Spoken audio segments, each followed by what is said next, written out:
Shalom, this is Reverend John Ferret, and we are in the continuing Torah study series, The Gospel According to Moses, on the book of Exodus. And we are still on podcast 47, where we are emphasizing Exodus chapter 20, verses 1 through 17. In other words, those verses spoken by God that contain the Ten Commandments. And so we're on the fifth lesson now, and we're going to be emphasizing one verse, Exodus 20, verse 3. Now, if you've watched and listened to the previous lessons, you can see that we're putting the Ten Commandments back into their textual context. The Ten Commandments are part of the verses 2 through 17 in chapter 20. So we're taking a look at Asarit HaDevarim, the 10 statements of God, the 10 words of God. Not necessarily the 10 commandments. The 10 commandments are part of God's 10 words. So indeed, take a look at the picture at the website. I do have a picture there that shows the Jewish 10 commandments as they are related to all of the words in those verses. And we see that indeed the Jewish 10 Commandments, or whether the Catholic 10 Commandments or the Protestant 10 Commandments, those lists are only partial aspects of all of the words that God spoke in those 17 verses. God said more than just the 10 Commandments. So indeed, one of the things that we see is in the Christian list of the Ten Commandments, they take out the phrase, I am the Lord God who took you out of Egypt from the house of slaves. And so we say, wait a minute, we're going to be studying that verse, Exodus 20, verse 3, you shall have no other gods before me. In context, it's critical that we realize that God said something about Egypt and the house of slaves. It's related to this verse. And so we want to study the Ten Commandments in their context so that we can get a deeper, more extensive understanding of those 10 Commandments. So once again, here is Exodus 20, verse 3. You shall have no other gods before me. Now that's the Jewish second commandment. For the Catholics and the Protestants, it's part of their first commandment. Like I said now, by the very words of God, prior to this verse, God said, I am the one who brought you out of Egypt and from the house of slaves. But that phrase is missing in the list of the Ten Commandments for Catholics and Protestants. You would say the Christian lists. There's two of them. So this leads to an incomplete understanding of the verse in verse 3. You shall have no other gods before me. And like I said, we need to study this verse in context of the very words of God. And that is, how is this related to what God said, that I am the one who brought you out of Egypt in the house of slaves? Now, one of the things you remember, if you have been following all of these lessons, anytime you see 10 commandments in your Bible, in Hebrew, the original phrase is Asarit HaDevarim. And so it does not mean 10 commandments, it means 10 words or 10 statements. It's definitely a mistranslation by the church, and it could very well be a mistranslation that was done on purpose, because it could very well be the translators were basically saying God probably didn't mean the words, he probably meant commandments. We don't know.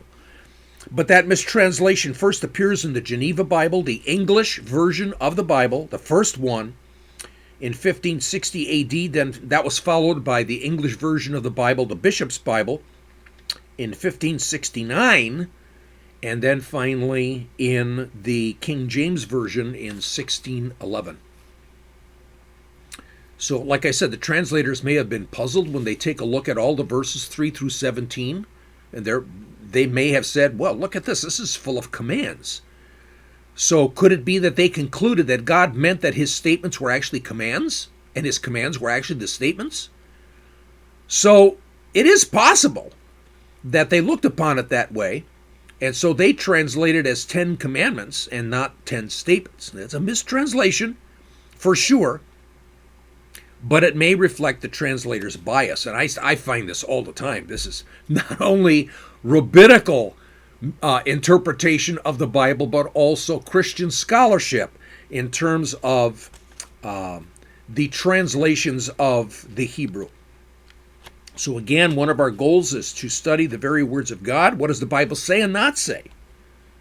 So we're going to go with the actual Hebrew, that these are 10 statements, 10 words. So we're going to study all of these verses and then see how all of God's words, Aseret HaDevarim, all 10 of his statements, enhance our understanding of the 10 commandments. Now once again, let's put verse 3 in its historical context. It's 1446 BC, and Moses is the writer of the Torah. His first audience clearly are the Hebrews, probably the second generation coming out of Egypt. They had clearly assimilated into the Egyptian culture. We have talked about this before. I have other lessons that I have mentioned before that go into this in depth. Again, the process begins after Joseph dies, and one can easily see why they assimilated into that culture in terms of us being humans. All that power, all that majesty, all that beauty, all the riches of Egypt, it was awesome. The temples were awesome. The awesome temples of the gods of Egypt, it was overpowering. And probably just something that was just so explosive to that family of shepherds. And the Bible seems to show us that they assimilated into the culture. In Joshua, chapter 24, verse 14, we read, "Now therefore, fear the Lord." This is Joshua talking now at the city of Shechem. "Now therefore, fear the Lord and serve him in sincerity and truth, and put away the gods which your fathers served beyond the river and in Egypt, and serve the Lord." So again, the implication, and this is not the only verse, the implication is that they had assimilated into the Egyptian culture. So they're familiar with many gods. They probably were involved in the worship of many gods. They're the creator gods of Egypt. Atum, Khnum, Ptah.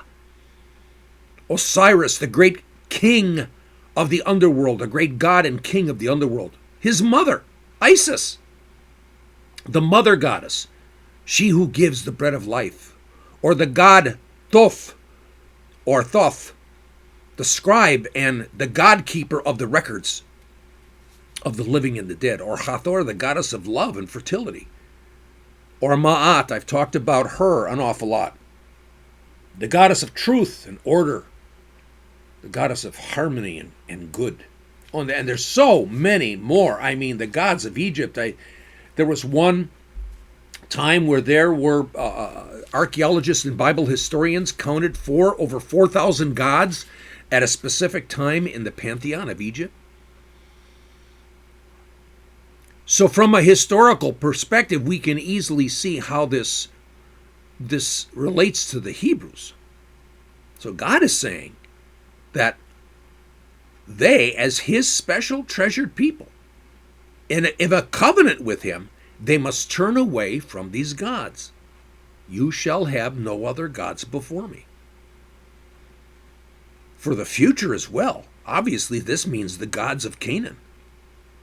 They are about to go into the promised land, populated by the Canaanites.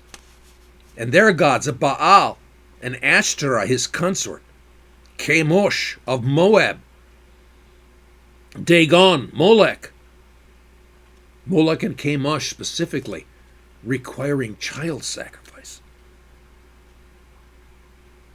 Now the actual verse 3 of chapter 20 in the Hebrew is very interesting. The Hebrew is Lo Yehei Lecha Elohim Acherim al Paneah. Lo yeye lecha Elohim acharim al paneya. That last phrase, al paneya, basically means before my face or before my faces. Now the Hebrew, we know that Yahweh is God. He's the one and only one. If you hold to another God, it's as if you were placing that God in front of him, in front of his face, opposed to him. Once you know the Lord, once you know Yahweh, once you have this deep yada in him, yada is the Hebrew word for knowledge, which is an experiential knowledge. Once you have this living relationship with Yahweh, any other God that somehow you're connected to is a direct affront to Yahweh, a direct attack against him. Look what he says in Deuteronomy chapter 11, verses 16 through 17, with regards to what it means and what the consequences are of worshiping a false god. So again, I'm in chapter 11 of Deuteronomy, verses 16 through 17. Beware that your hearts are not deceived, that you do not turn away and serve other gods and worship them. Now here's the verse. Or the anger of the Lord will be kindled against you, and he will shut up the heavens so that there will be no rain, and the ground will not yield its fruit, and you will perish quickly from the good land which the Lord is giving you. Now in this verse, we take a look at some of these words. And it says God's anger will be against you. His anger? The picture is flaring nostrils. This is not anger. This is unbelievable anger. So much so. Have you ever seen anybody that is just so angry? Their face is red, and their nostrils are flaring. I mean, their face is contorted. This is the picture here. This is an extreme anger by God. This is not just anger. This is extreme anger.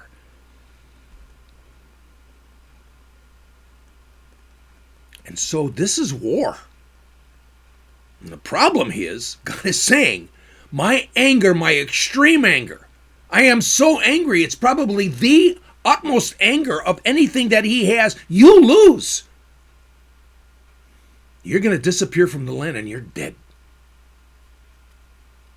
So for the Hebrews, this is huge. They're 50 days out of Egypt. They're at Sinai. They're getting this at Sinai. And now their world and their worldview that they assimilated into Egypt is all turned upside down. Years and years, all they knew was the worldview of Egypt and the gods of Egypt. And now at Sinai, it's either God or not. It's my way or the highway. It's one way only. I find this fascinating. Jesus, the night before he dies, he's telling his disciples that there is no other way to the Father but through me. Isn't that interesting? This is related to what we just talked about. There's only one way. This is in Deuteronomy 11, verses 16 through 17, which is part of the daily Shema for the Jewish people. And it's related now to Exodus 20, verse 3. Dr. John Careed, again, for me, one of the great scholars that we can trust, and one of the great Christian scholars that we can rely on. He is an Egyptologist. He is a Bible archaeologist. He's a Bible historian and theologian, numbers of PhDs. I mean, so many books, just amazing guy. And he's got his Torah commentary, and I wanted to actually, again, read some of his comments that are related to the phrase al paneya, before me. Dr. Creed says the first commandment begins with the negative low. Now, he means the first commandment for Christians, for Catholics and for Protestants, all right? This is the second commandment for the Jewish people. The first commandment begins with the negative, lo. And remember, the Hebrew, lo, ye. Okay? Not, you shall have. So it is used especially, this phrase, lo, ye, it is used especially enforcing divine commands throughout the Bible. There is therefore no uncertainty about the fact that God does not want the Hebrews to break this command. This phrase, before him, however, is not used in a hierarchical sense in the Hebrew Bible. So what he means by that is, oh yeah, you can have other gods just as long as the God of Abraham, Isaac, and Jacob is in first place. No, this has got nothing to do with having other gods, but making sure that your main God is the God of the Bible. No. Dr. Creed goes on, it appears most often as a spatial sense, that is, before my face, in front of me, a rendering which would probably deny the possibility of the existence of other gods. It's also used in an oppositional sense, that is, it can mean over and against me. That translation demands exclusive and uncompromising loyalty and fidelity to Yahweh on the part of the Hebrews. In other words, he's commanding monotheism. This is a radical command, he says. Israel has just escaped from Egypt, where myriads of gods were worshipped. Indeed, the Hebrews themselves had paid obeisances to the false gods of Egypt. And again, Dr. Creed is just one of those scholars that also adds to the fact that the Hebrews had assimilated into the Egyptian culture. So now let's take a look at this verse, Exodus 20, verse 3. Then and now. So again, I thank Dennis Prager. He has been such an inspiration to me. I know he's a religious Jew, and I know he's not a Christian. But he has written his Torah commentary, and I'm referring right now to Exodus, the Rational Bible. And he's not only written it for Jews, but he's also written it for Christians as well, so we can go into a deeper understanding of God's Torah. So, with regards to the fact of other gods, you shall have no other gods opposed to me, as an opposition to me. He says this: as a result, most people in modern times, us in the 21st century, think of this commandment as essentially irrelevant to the modern age. I mean, who in our time worships rain gods? Or who worships bulls? The truth is, however, this commandment is not only relevant to modern times, it is in many ways the mother of all other commandments. This is a very interesting comment by him. This phrase, in many ways, is the mother of all the other commandments. Today we have as many false gods as the ancients did. Now let me just stop there real quick. I'm reading Jonathan Cahn's book, Rabbi Jonathan Cahn's book, The Coming of the Gods, and how Jonathan Cahn is seeing evidence right in front of us of certain ways of behavior of non-Christians and even Christians, whereby they're exhibiting the characteristics of the way it was in worshiping other gods like Molech or Chemosh or Baal or Amun-Ra. And so, indeed, it's a fascinating read, Rabbi Jonathan Cahn's book, The Coming of the Gods. And here Dennis Prager seems to be coming at it in the same way, that we have as many false gods as the ancients did. And it is the mother of all commands, because by identifying the false gods today, we will eliminate one of the greatest barriers to a good world. Now, I just noticed the phrase in his book that if we recognize these false gods, it will help us eliminate them so that we have a better world. I happen to disagree with that statement because, as you read, for instance, Rabbi Jonathan Cahn's book, in the return of the false gods and return of the pagan gods to our modern days, we realize things are only going to get worse. And there is going to be a great tribulation that's going to shake the entire world. And indeed, that will happen before the return of Messiah. Well, anyway, if you haven't got Prager's book, I highly recommend it, but I would also recommend a 5-minute video that you can find at PragerU. And PragerU is that website that Dennis Prager started years ago, which has 5-minute videos on so many subjects and these subjects are approached from a conservative, and I say biblical point of view. I support PragerU big time financially. And part of PragerU is Dennis Prager has a number of videos there on the Ten Commandments. And it's not only him. It's many, many of your favorite conservative speakers, politicians, and leaders in our world today who are invited to PragerU to do 5-minute videos on a variety of topics. I believe every young person starting in junior high and on up should be listening to PragerU as part of their classwork daily. And anyway, go to www.prageru, Prageru, no spaces, www.prageru.com. Search for 10 Commandments in the search window and look for the video, No Other Gods. And that's related to, again, chapter 20, verse 3. Basically, I've linked you to that at the website. So not only will you find the picture of the Jewish list of 10 Commandments that are interspersed with the rest of the words of these first 17 verses, but you'll also find the link to that video at the website.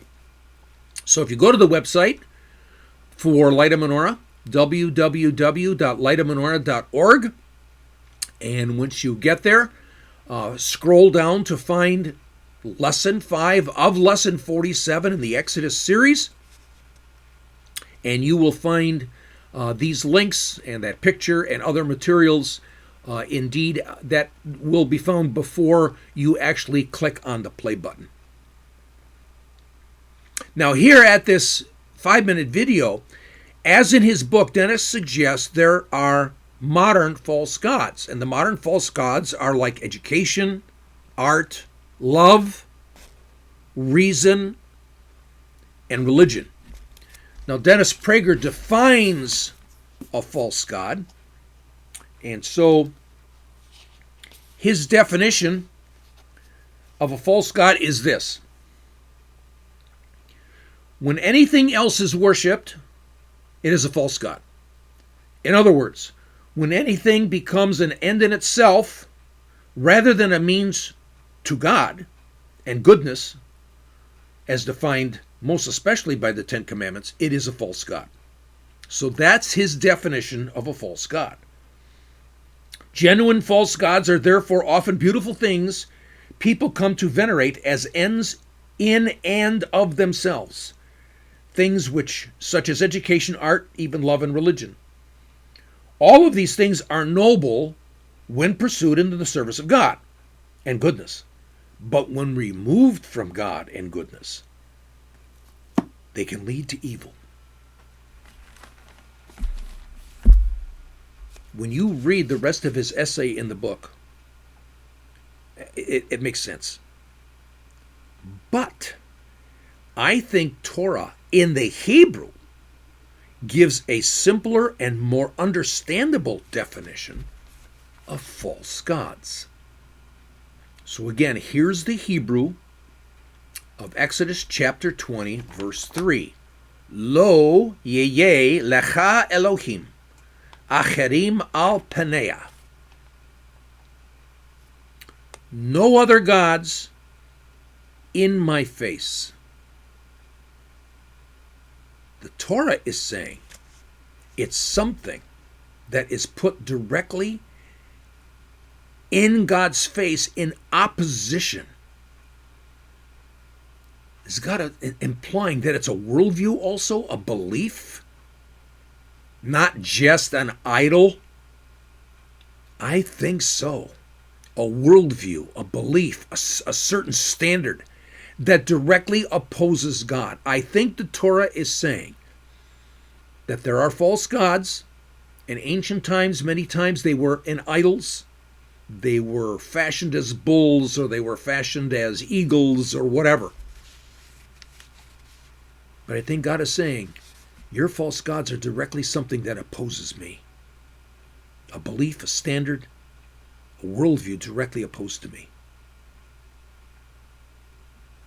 So not just like a pagan god like Amun-Ra or Baal or Zeus or Jupiter or Caesar or Pharaoh. Remember Caesar and Pharaoh? Or Caesar or Pharaoh. They said they were gods.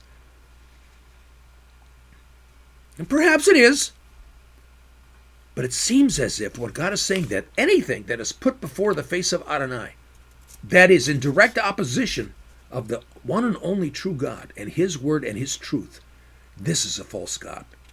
This to me makes more sense as I read Prager's ideas on modern false gods.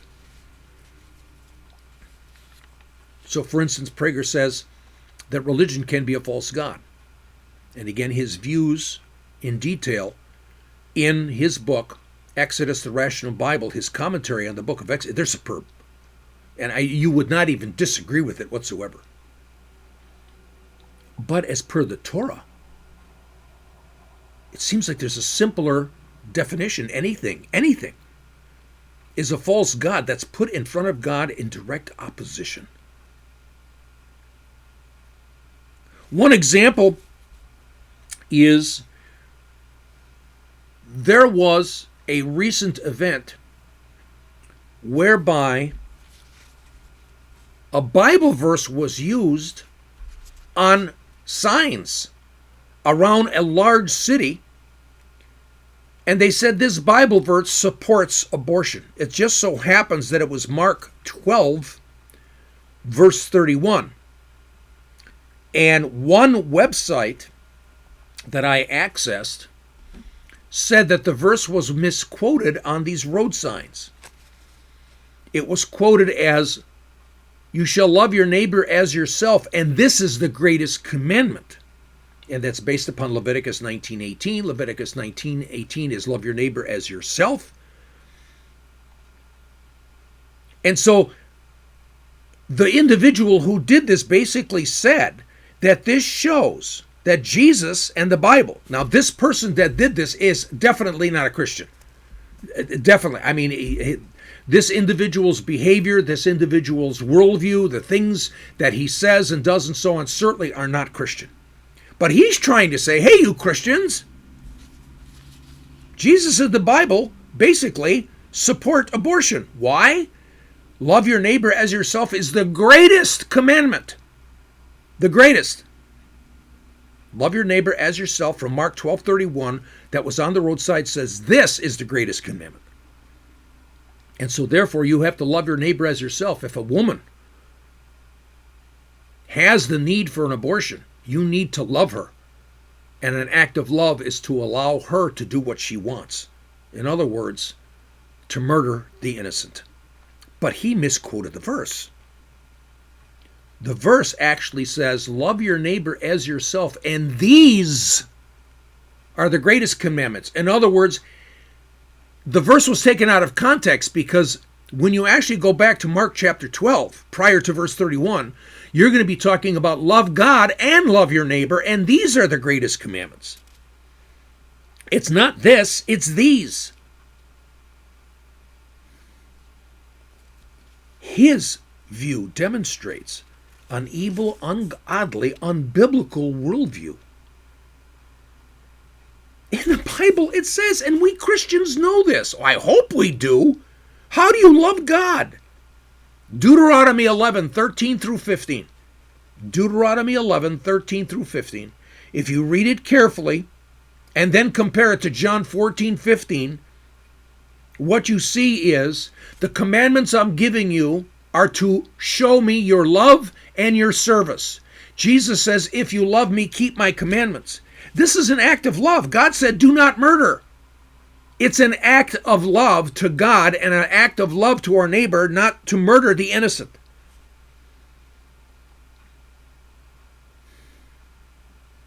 Now, in Jesus' day, what's very interesting is abortion was considered murder. And this we can read about in the works of Josephus. So this individual who just did this on a statewide level shows, first of all, how ignorant he is of God, the Bible, the historical context of abortion even in Jesus' day.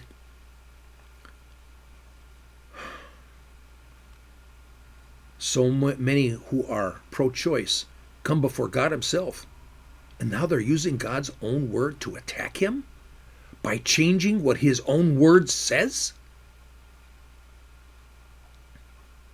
This is a dangerous thing to fall in the hands of the living God.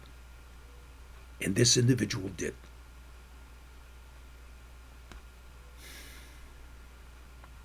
Did it in a devious way, a real clever way, and a way that probably tricks so many Christians because they don't know the verse.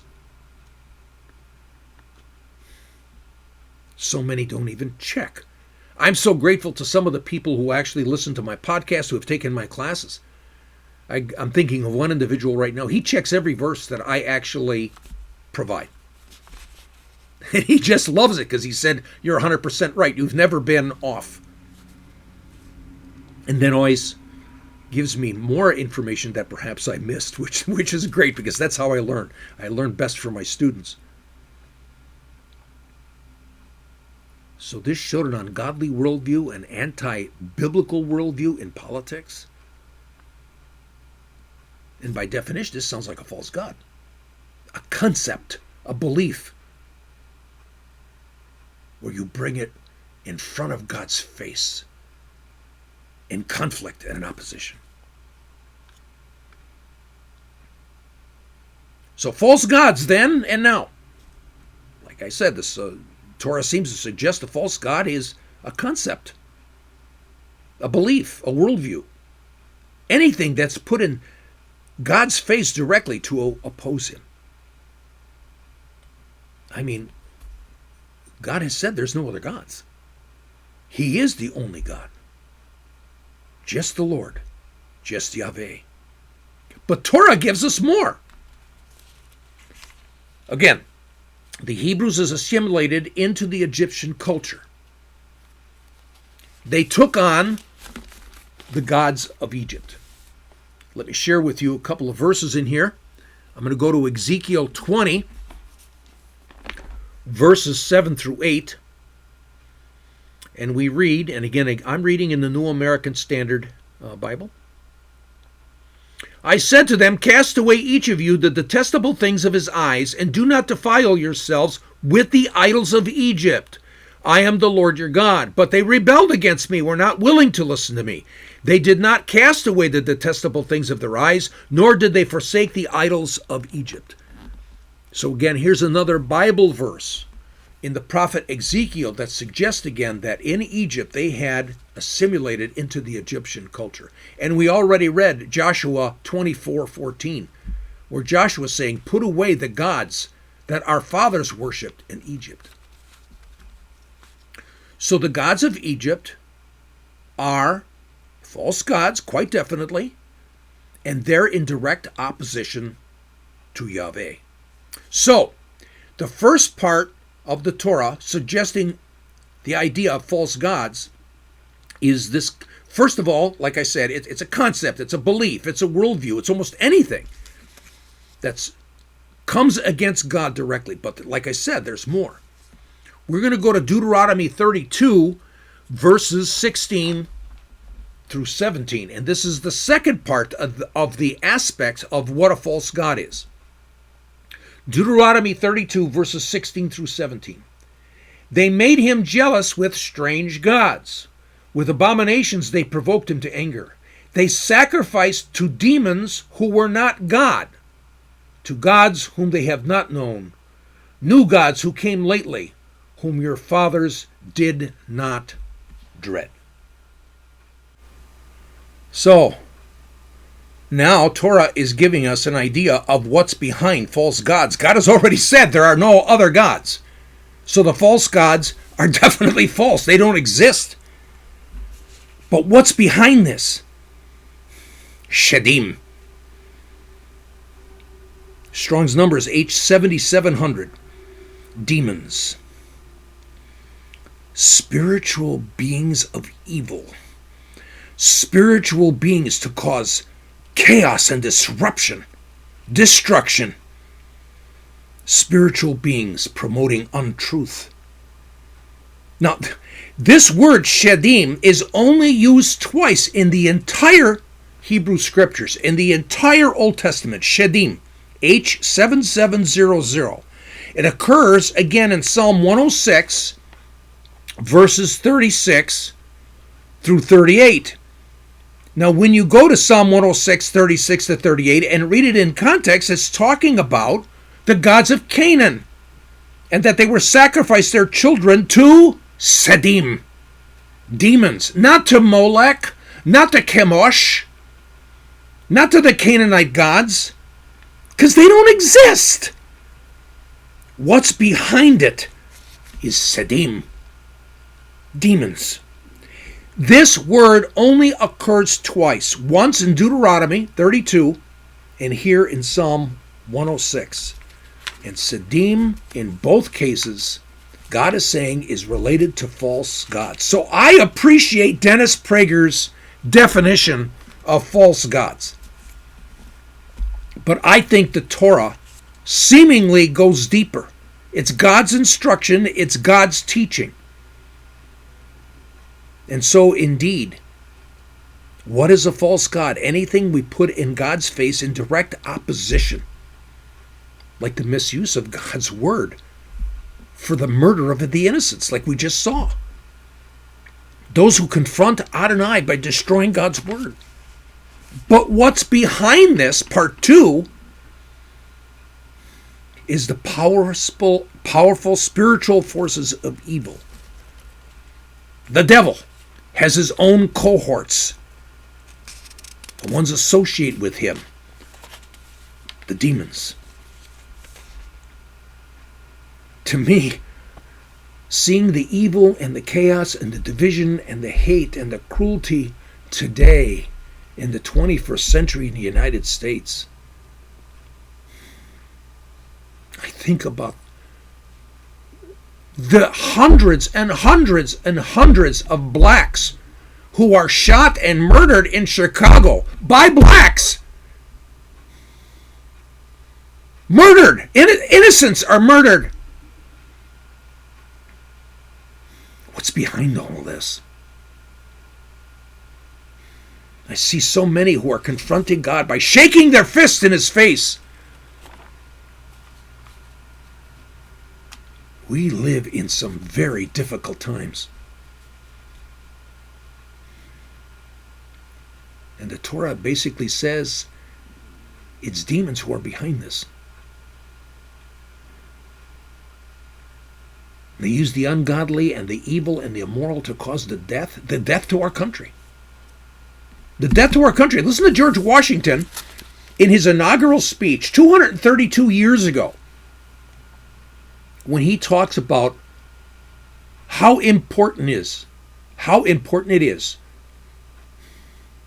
to be a religious person who obeys God to the preservation of this country. Listen to his very words. The propitious smiles of heaven cannot be expected on a nation that disregards the eternal rules of order and right that heaven itself has ordained. The propitious smiles of heaven cannot be expected on a nation that has turned away from the God of Abraham, Isaac, and Jacob, and the God of Israel. John Adams, again, one of the fathers of our country, stated, "Our Constitution was made only for all moral and religious people. It is wholly inadequate to the governance of any other. Without a moral and religious people, our government falls apart." So we come now to Paul, and He claims to be a teacher, apostle, and a preacher. You read about this in 1 Timothy chapter 2, verse 7. He says, I've been appointed a teacher, an apostle, and a preacher. And the word teacher there is didaskalos. Strong's number is G1320. And when you're using Thayer's Greek lexicon, not a concordance, never use a concordance to try to find the meaning of a Greek or Hebrew word. But when you're using Thayer's Greek lexicon, he shows that indeed this word in Greek, didaskalos, translates the word rav. We understand that as rabbi, my master, and it means a Torah teacher in Jesus' day. So Paul's been assigned as being a Torah teacher. I've been studying Paul all year, and indeed I find Paul to be teaching Torah in every case. And if not that, he's just teaching what Jesus has been teaching as a disciple. So again, as a disciple, he wants to be like his rabbi. He wants to teach just like him. And Paul does this over and over again. That's a different lesson. That's for another podcast. So Paul is teaching Torah. He's teaching lessons of the Torah. For the most part, he's teaching without the New Testament.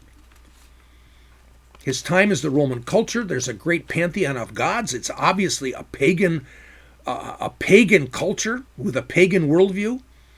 And even their emperor was considered a god. It's just like Egypt. It's Egypt revisited. And the Christians then, in Paul's day, were powerless. Just like the Hebrew slaves in Egypt. It's almost like Egypt revisited. And Paul teaches something that's related to Deuteronomy 32, 16 through 17. Remember that demons were behind the worship of the Egyptian gods. And then in Psalm 106, 36 to 38, that demons were behind the worship of the Canaanite gods. We go to Ephesians 6. Ephesians chapter 6, verses 11 through 12. And he says this, put on the full armor of God so that you will be able to stand firm against the schemes of the devil. The schemes of the devil. For our struggle is not against flesh and blood, but against the rulers, against the powers, against the world forces of darkness, against the spiritual forces of wickedness in the heavenly places. And what we're seeing, he's teaching the Torah. He's saying what's behind all of this. The devil and his cohort of demons. This is in 1 Timothy 4, chapter 1, verse 1. You should read this. It says that in those end times, the people will be heeding to the doctrine of demons. And this not only goes for those who are not Christian, it goes for those who are Christian as well. And the schemes of the devil, that Greek word is methodia, G3180, cunningness, craftiness, trickery, deception. There's demonic influence all around us. And it's easy to point to others. Easy to point and say, look at them. Those pagans, those non-Christians, look what they're doing. Jonathan Cahn talks about this again, as I mentioned in his book, Return of the Gods. Fascinating read. And he's right. In terms of the characteristics of our culture, it's almost as if those false gods of ancient times are coming back again. The murdering of the innocent and the sacrifice of the children to the god Chemosh and the god Molech. It's back. The demonic influence is all around us. It's just rampant. And it's increasing the closer we get to the end of the devil's day. And he knows it. But consider us, the church. We're not off the hook. For as it is now, it was then. Christians had said that the Jews killed Jesus. It led to horrible persecution. It's a total lie. When you put the Bible in historical perspective, in Jesus' day, at least half the Jews did not even live in Israel. They didn't know Jesus. They didn't even know what was going on. They're innocent. God protects the innocent. But not us.